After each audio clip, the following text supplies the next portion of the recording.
are we, Eric? He's trying to learn his lines. Okay. Join me as we discuss with Jose Pincay-Delgado what it's like to produce the same play in Zoom format and in front of a real live audience. Because that's where we want to be. We want to be on stage. All right, so I am here with Jose Pincay-Delgado. Did I get it right? You got it right. Because they told me that I mispronounced Eamon Wood's name. And it's not Eamon Wood. I always throw in a little S. So Jose was the producer, and I'd say the driving force behind The Lost Silk Hat. And he's one of the few people who's produced a play that was both on Zoom and then in real life. You mean live on stage? Live on stage. Well, I guess everything is live in real life, even if it's Zoom. That's true. So, Jose, tell us your impressions. What's the difference between Zoom and live in front of an audience? What were the difficulties of Zoom, and how was it? And I'm assuming it was gratifying to be back on live stage. It was overly gratified. I mean, I was extremely happy when that happened. Well, to tell you the truth, there are a lot of differences, but when we first did this on Zoom, we had already done a couple of other little projects on Zoom, and I had it, to be frank, I didn't have a very good idea of what Zoom was all about. Because I always thought that it's like filming, a motion picture type of thing. Yeah, like a TV show. Like a TV show, but it isn't. It is totally different. That the algorithm that it has, the delay, you can't talk back and forth because of the algorithm. It stops you, and sound is a big headache. At least that's what I found. Well, there's two reasons for sound. One is the microphone on each person's computer, and then also their internet connection has to be good for it to be recorded well. True. And as you well know, we have many problems with internet connections. But putting that aside, a producer is in charge of getting the actors, the directors, the director, the sound, the lighting, everything that goes into a production. That's why it's a major production. But to do that in Zoom is very different than to do that for a live performance on stage. Well, what added difficulties were there in Zoom that you would not have in a live stage? Uncertainty. Well, uncertainty is the bane of the producer. Of all things, they don't like uncertainty. As you can tell, I lost more hair because of the uncertainty. I don't have as much hair as I used to have before we started Zooming. No, all kidding aside, it's up to the actor in this case to make sure that his lighting is fine, that the sound is fine. A lot, of course, that depends because of the internet connections that you put in before.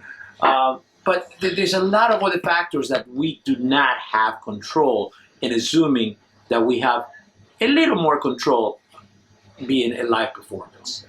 We don't have to worry about certain things in a live performance because the actors are all together. Correct. I mean, and then the actors takes feedback from the other actor on the stage or the actors. Besides, the actor gets that gratification from the audience, whether he or she is doing well or not. He cannot tell, or she cannot tell, being filmed in Zoom.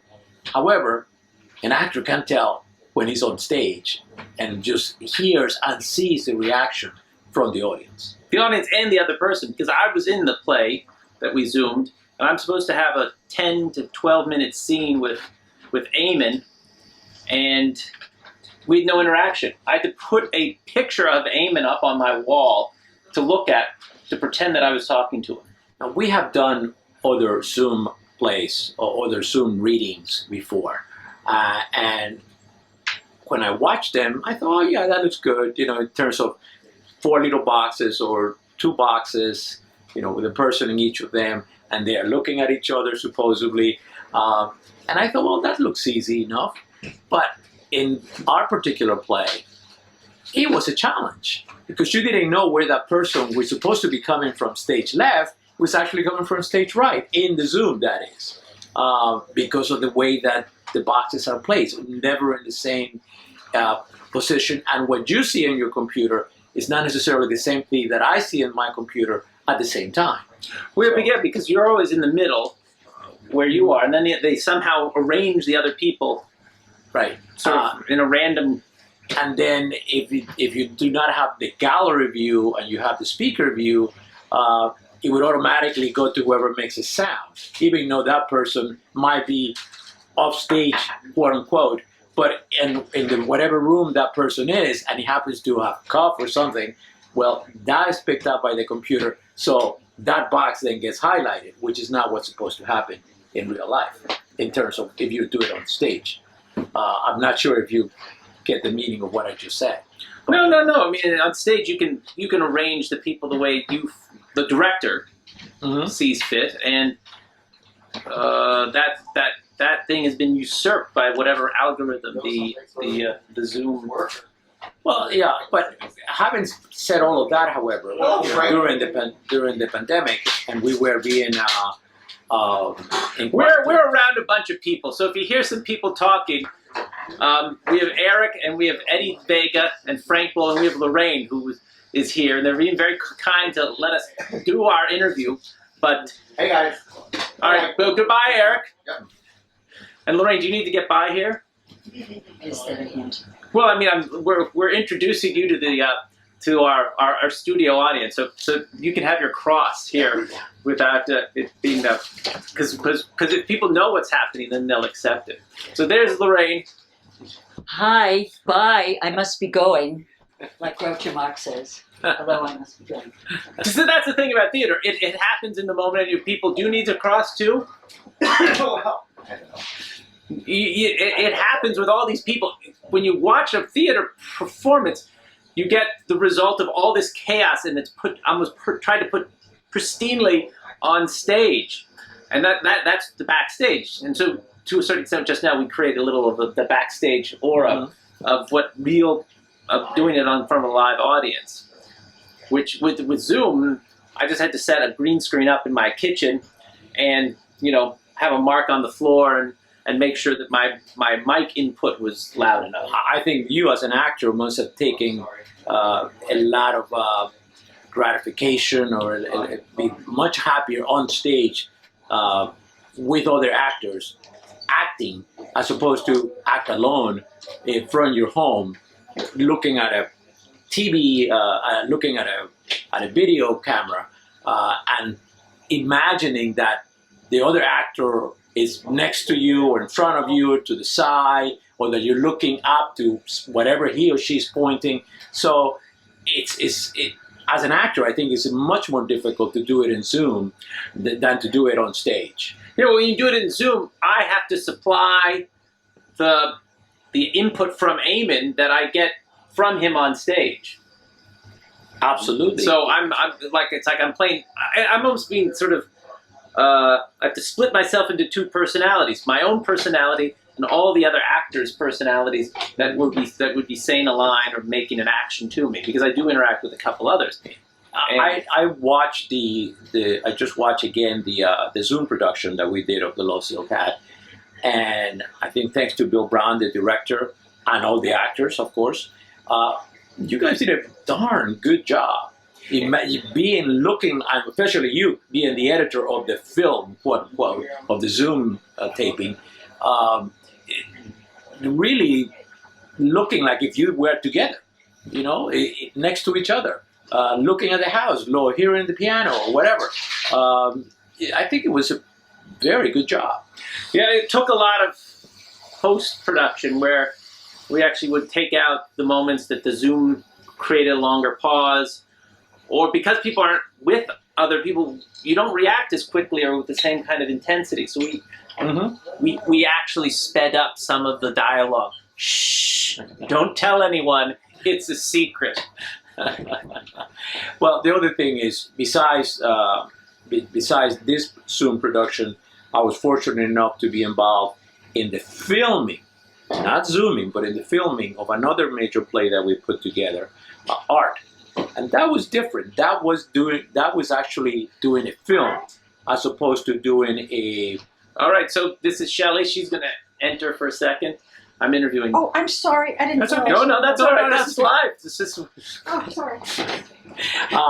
But what we're saying is, in when we did art, we actually filmed it. We didn't zoom it, quote unquote, because we were filming, but it wasn't chronological. So we were filming just like any film does. We could film a scene in the middle, then we did maybe a scene at the beginning, a scene at the end, and retakes, because at the end of the night of the performance, not the performance, at the end of that particular take, the director will review it and say, no, this wasn't right. We got another take, quote unquote. Very different than what we did with the Lost Silk Hat. Saying there, Blame It on Beckett. That was that was filmed, and that was filmed with the actors together, not zoomed separately. So although parts of that one were zoomed, but that was just the in between the acts. So it's a different thing from filming to zooming to live acting on the stage. If you have to ask me, well, which one do you prefer? Without hesitation, live acting on stage. The energy that you put in there is totally different from the energy that you do when you're filming a play, or in this case, a movie. We filmed the play, but again, it was like a movie because it was not done chronological at all. And then it was streamed. Anyway. And then it was streamed, right? So it was just like getting a streaming service on a very small level. Exactly. So there's nothing more vibrant to me than seeing the actors on stage and seeing that energy. Yeah, you might stumble, you might forget a line, but that's part of acting. That's part of the fun. That's part of the fun. You get up, and not get up literally, but you just keep going and improvise if necessary. Most of the time, the audience doesn't even know that. Yeah, no, it's true. So, but again, besides the acting, there's a lot more with the stage, the lighting, the sound. The sound is critical. Like it wasn't critical, but it would play a big role in the Lost Silk Hat with the music. Yeah, which was quite difficult. I didn't know that it was quite difficult in Zoom to do that. You had to insert it after the fact. Yeah, So it would just. So we all know that live theater is the best of it. Did you learn anything from Zoom to be used in live theater? Because I'm scratching my neck. It's like, for Zoom it was a substitute. Yeah, it was definitely something. Substitute. There's no question about that. And I'm still trying to think, did I learn any lesson from Zoom, except that I like live theater so much, Right. that will help me on live theater? And I'm not quite sure there is. And maybe there isn't, because, everything came from live theater, so Zoom is... It's all technical, quote unquote. I mean, technical in the sense of, you use green screens or blue screens sometimes. And it's like what you see in the guy doing the weather, going like this, hoping that that's where South Dakota is or whatever, or that's where the tornado is coming from. In here, again, doing the virtual screens in the back and making sure that they all match. So that's all technical, which you don't use in live theater, because you have the set. The set is not going to move. The set is not going to change. Well, it might change from act to act, but the set is there, it's fixed. So what did I learn? Not much. All technical. If you're going to be, film, acting, producing, no. All right. It's much more happy. It's happier. It's vibrant. It's live theater. There's just no substitute. No, I agree with you. No substitute. All right, well, thank you, Jose. That was a very insightful and very entertaining. Because, that's the thing. You can learn all the facts you want. You can read, you do this. But, that's what live theater is. It's the connection. Well said. Thank you.